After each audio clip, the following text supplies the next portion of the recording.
It's Amanda here from Lolli Lulu Crafts, and today we are going to be looking at these tattered lace trio dies.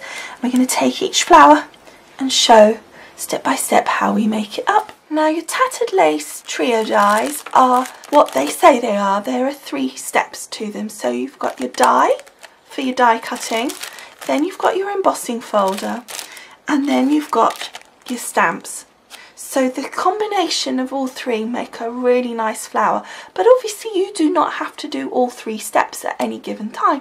You could just cut them out, you could use the stamps independently or the embossing folder independently. So you don't have to be restricted. There's actually a lot that can be done and a lot of combinations and things that you could use these for. Now, the tattered lace trio dies are thin metal dies, so they should go in pretty much any machine on the market, and you would just use the sandwich that you would use for thin dies. So just look in your instructions and it will tell you what sandwich you need for your particular machine. Today I'm going to be using my Sizzix Big Shot, and so I will be talking through the sandwiches that I am using for that machine. But what we're going to do today is go step by step through the flowers on using all 3 steps and show you how we put each flower together and how it turns out. Okay, so let's get going. Okay, so we've got Kathleen here. So the first thing we're going to do is cut the die part out, and I've got some lovely purple spotty paper here, so I'm going to pop that down. I've got my magnetic bat, my acrylic plate, my piece of paper, and then my dies.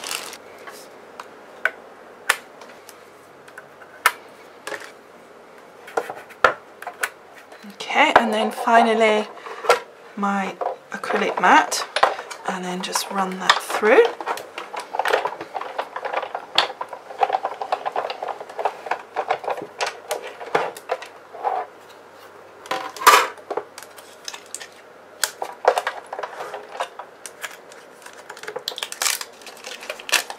Just pop these out, and then I'm going to do some more layers. So I don't want another big layer, I'm just going to do the middle layer and the small layer. Don't these look gorgeous? They're gorgeous, love this one. Okay, so here's all the layers I've cut. Now, you don't have to cut this many, you can cut them whatever layers combination you want, so there's lots of options here. I wanted to go this time for a really full bloom, so that's why I've cut so many layers. Okay, so stage 2 is our embossing. So I'm going to take my layers and I'm going to layer them up so that all the centers come together. Now, again, you didn't have to do this, you can do your embossing however you want to. And the other thing is, the embossing folder is a really nice deep embossing, so if you're using paper like I have here, you can easily get away with doing these multiple layers all through in one go, so that then when I put them in my embossing folder, I can line the center up to that center of that pattern, because that's what I want for my embossing. And then just pop the lid closed like so. And then what we want is, I can't use my magnetic mat for this, so I'm going to use tab number 1, so just open that one up, an acrylic mat, your embossing folder, and then your top acrylic mat. And then just put that in like that and run it through. And that was a very thick amount of paper, but it went through. Okay. And then open it up.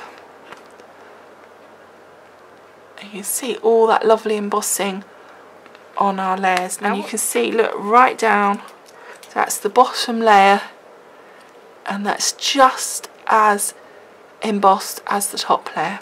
Okay, so that's step 2. So step 3 is stamping. So I've got the trio stamps here, and I think for this one I want to use this little stamp here. Now because I'm using this one and it's a smaller stamp, I'm going to just use it on my top layer here, because otherwise it's just not going to show on these larger layers at the bottom. Okay, so I've got my little stamp here and I've got some lavender ink. So I'm just going to ink that up, and then taking my top layer and just stamping into the centre here. There we go. Doesn't that look really effective? Okay, and then I think it'd be nice just to add a little bit of ink around the edges of these petals, just to bring some dimension to it. So, and just lightly ink up around the edges. Okay, so here's all our layers done.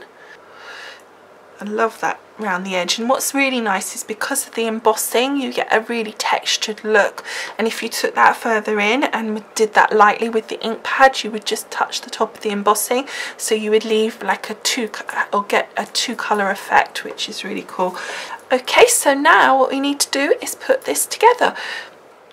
So what I like to do is take the layers and shape them. Now this particular one, I think I want the leaves to come up a little, so I'm just going to take the end of my embossing tool here and I'm just going to rub into the centre of the flower like that, and it into the palm of my hand, which then creates this little cone shape.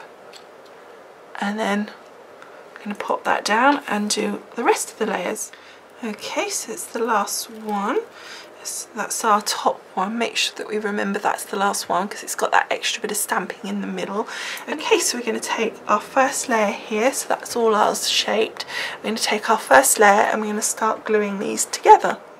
This is our first layer, so I'm going to take a bit of glue gel and just pop it into the centre here, not too much, and then just put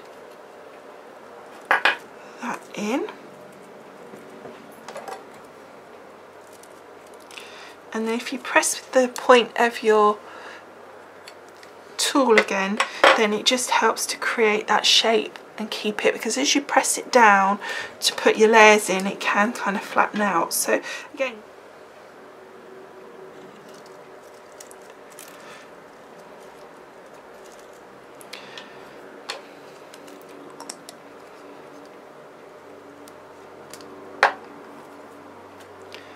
next layer.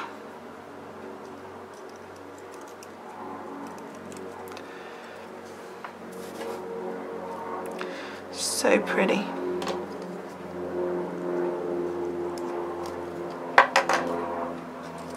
And this is why I like this flower doing lots of layers, because I think it just really works for it, with lots of lovely little petals going on there. You can see I'm just putting a very small amount of the glue gel in. You don't want it squelching all out through the petals at the side. Now we've gone to our small little round, the smallest size, making sure that we're leaving that one to be our last one. Surprising how easy it is to not realise and pick it up by mistake. And then I just think this looks like a lovely cornflower, especially in this colour. And then I'm just pressing down into that centre, and that just pops those petals up and creates this lovely look. Okay, and then I think just for the very centre, I just want to add a little gem. And there is our finished flower. Isn't that absolutely gorgeous? Thank you so much for watching. I hope you found it helpful, and I will see you again soon. Bye for now.